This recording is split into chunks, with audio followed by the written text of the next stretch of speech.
Hello everyone, Michelle here from the Creative Cove. Thanks for joining me today.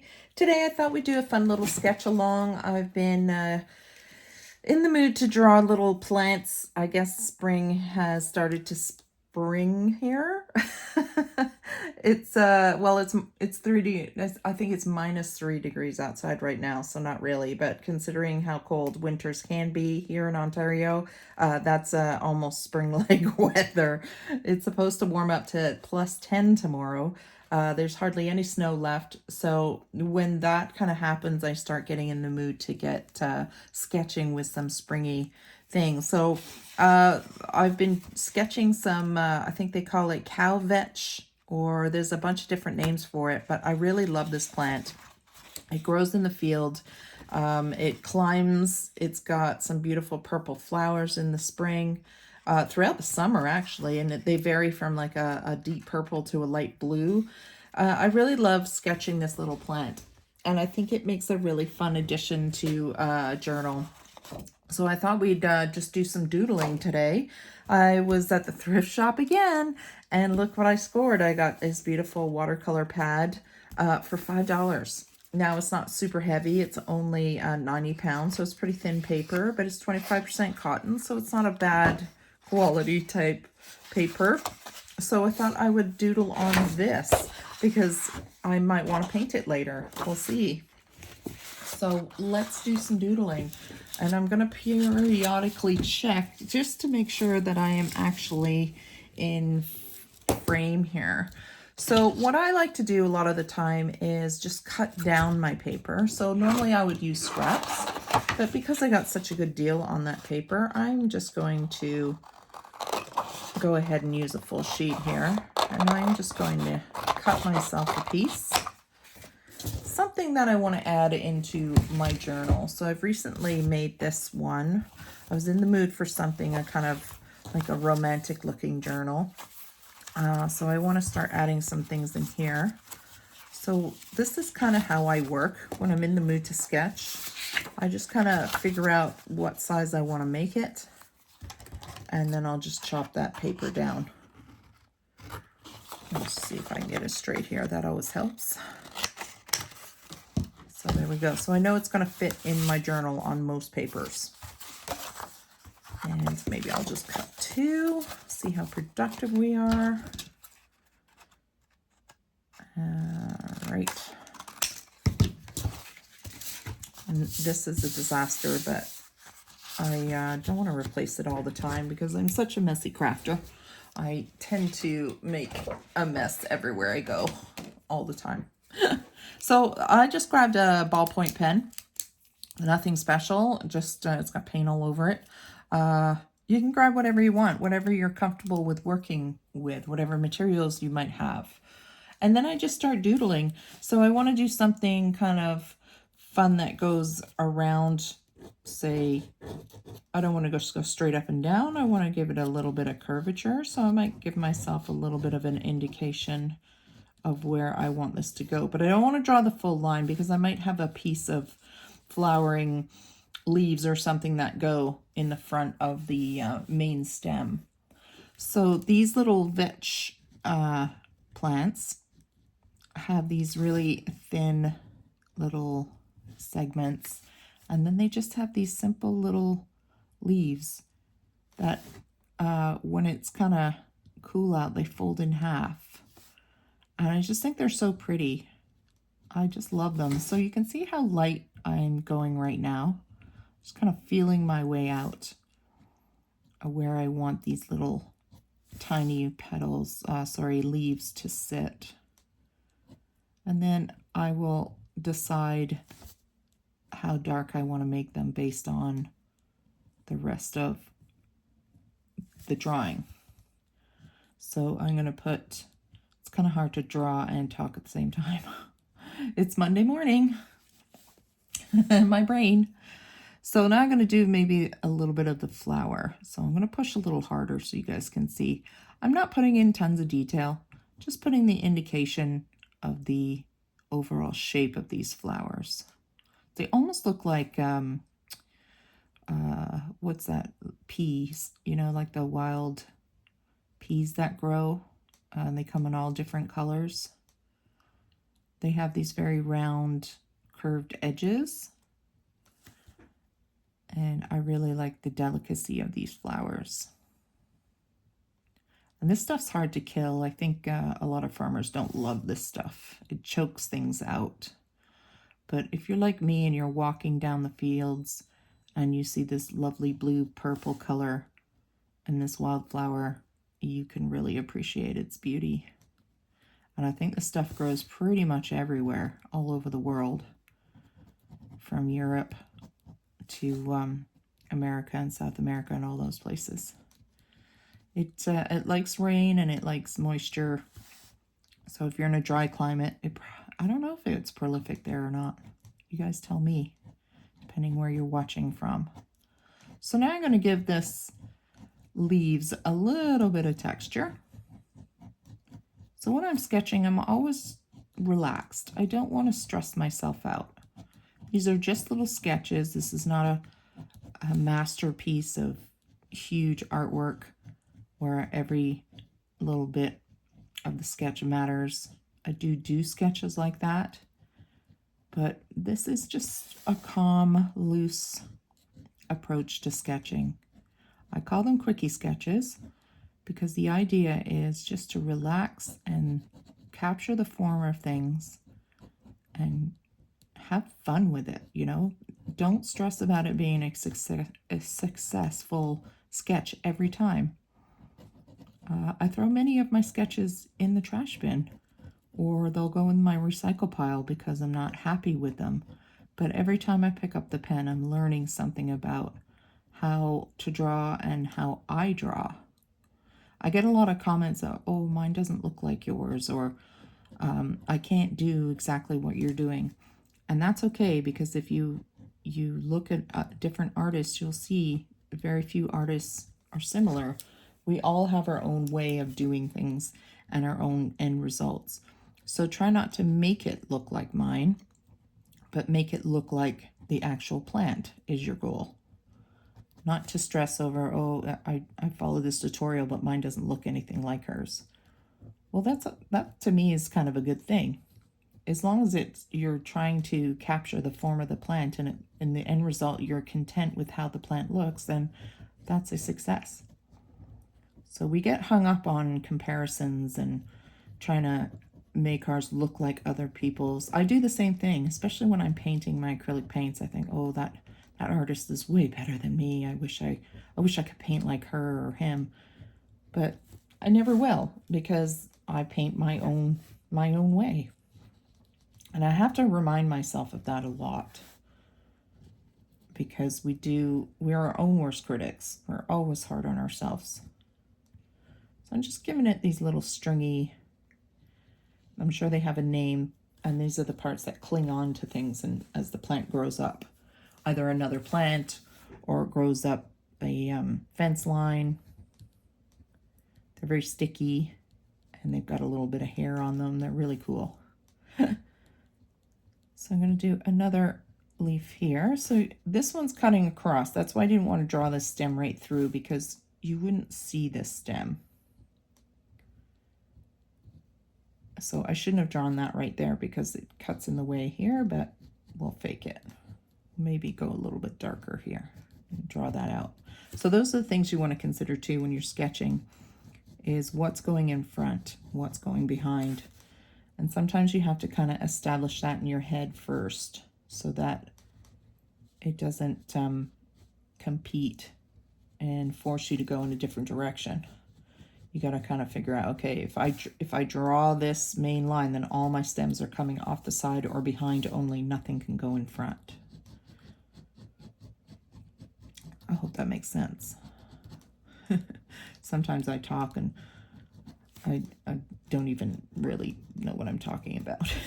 It's kind of like I said, it's hard to talk. I'm going to rotate this, sorry. It's hard to talk and sketch at the same time sometimes, especially on a Monday morning. So I'm trying to get this done before work. If there's something you'd like to sketch, please let me know in the comments, because I get a lot of people saying, oh, they love watching the sketch videos, but in all honesty, I run out of things to sketch about. I have to do a frog still. I promised a few people I would do that. I just haven't been in the mood for frogs, but I will, because I'm gonna start hearing them soon, and I do miss their sound because they're delightful in the summer in the evenings. You're sitting out there having a tea or whatever, and you can hear the frogs serenading you. But I have to be in the mood. I think that's fair to say that when you're being creative, you just need to be in the mood to be creative. So every now and then I will tuck a leaf behind because it gives the drawing a little bit more dimension, a little bit more realism, even though you can see I'm not putting tons of detail, just putting an implied texture into these leaves. I'm not giving it veins or anything. I want to keep the sketch relatively simple.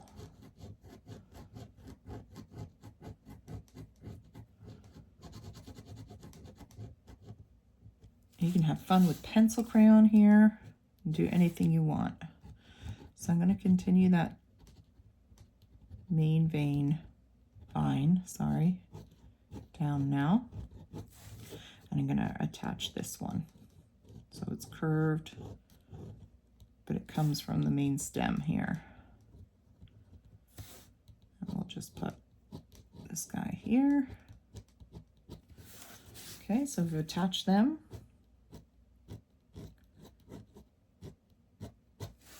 So maybe we'll do another little flower coming out here, going this way. So again, I don't want to draw the full stem because I might want to put, let's do one. Let's put one flower right in front of the stem. So that one's coming at us a little bit. Maybe we'll do one here. And another one over here. So once you get more confident, you can really sketch pretty quick. And the sketching really is about confidence and practice. Lots of practice. People want to pick up the pen and do it the first go. Well, it doesn't happen that way. You have to train your hand, to train your brain, to listen to what your eyes are seeing. And that can take quite a bit of time. So this, I'm not using a visual reference other than my sketch that I've already showed you. But when you're really trying to capture detail, you want a reference in front of you. You want to know what it really looks like as opposed to what you think it might look like. And then you've got to train your brain to really visualize what it is you're looking at, and then take that information and apply it to like a two-dimensional surface to make it look three-dimensional. That's challenging. There's a lot of different little tricks you can use to accomplish that. But you still have to train your hand to relay that information down on the surface. So don't get frustrated if you don't get it the first couple of times, is what I'm trying to say. I've been sketching for a very long time, and for me, there's still tons of room for improvement when it comes to my sketching abilities. I'm always learning something. All right, let's put one leaf back here. So I'm going to press on my pen. So a lot of sketching comes from, a lot of detail about sketching comes from your instrument. So you need to learn how to apply pressure in certain areas on your pen or pencil. Same with a paintbrush. It's practicing. So when I want a thin line and I'm not sure, I turn my pen completely sideways so I get a very thin line as opposed to going straight on top where I get a very dark line. And then when I sketch it in, I'll go kind of mid-range. And then as I want to go fuller, I'll straighten up the pen a little bit and I'll get a thicker, darker line. So the tool you're using to sketch also has a range of things that it will do. Pencils are the same. You can cut a pencil lead on a complete angle with an X-Acto knife and get a completely different mark. So these different marks that you're making with your tool, your pen or pencil, whatever it is you choose to use, or even paintbrush, will give you a range. And it's nice to learn how to use those ranges. And not only that, but then the pressure you're applying to that tool also will give you a range of mark making. So it's not just a pen. Well, I mean, it is just a pen, but you can get quite a range of marks from it. So let me show you here. So you can do a thin, uneven line by turning the pen sideways. Straight up, you're going to get a dark line. And you can go straight up with a little bit of pressure. And you can go sideways with a lot of pressure. So very different marks from the same tool. Just a little heads up there. When you find your drawing maybe looking a little flat, try changing the direction you're holding your pen, and try changing the amount of pressure you're putting on your pen. And again, that will give you a range of marks, which adds interest to a sketch. There's all kinds of different techniques of shading as well as cross-hatching, where you're going back and forth and you're building up value that way. In this case, I'm just going up and down like this because I think that's more than enough for this little sketch. But you can put more detail in it by playing with those kind of techniques. You can Google all kinds of techniques. So there's our little sketch. I kind of like it. I think he's cute. And then I just stick them in my journal. Now this is on watercolor paper, so of course I can paint it if I want. Just be mindful of the pen or pencil that you're using. This might bleed a little when it gets wet. But I'm into the black and white sketches right now. Something that simple. And it just adds a little bit of interest to your journals. You can also stamp in the background to add interest and textures, or you can keep it as simple as your sketch. I'm just going to put a little ink on this, just because I like to visually help separate the background from the foreground. And I think I'll do something like tape. So I've got this ducting tape. It's just cheapy stuff. Well, actually, this stuff wasn't cheap. I used this for a sculpture that I was doing. So it's a pretty strong adhesive. Let me just get it started here. And I'm gonna slice a piece, and then I'm gonna try and cut a piece off. Let's see if it will let me do it. It is sticky. But I like to use different mediums. I don't always like to use just glue. You can use ribbon and glue to glue this down. But I like to add some different tapes in there. I try to stay pretty neutral on the colors. Make sure I'm centered here. And all I'm going to do is I'm going to stick it on the drawing before I stick it on the paper. Make sure I actually want it there. Maybe against the brown would be nice. And then I'm just going to stick it in my book. Sorry, my camera's shaking. Now I have a little bit of a, let's see, maybe I'll add this side too. This is so crooked. No surprise there. So what is it you like to sketch? What is it you maybe want to see on this channel? What is it you are interested in adding to your journals? Do you have a theme? I'd love to hear what your themes are in your journals.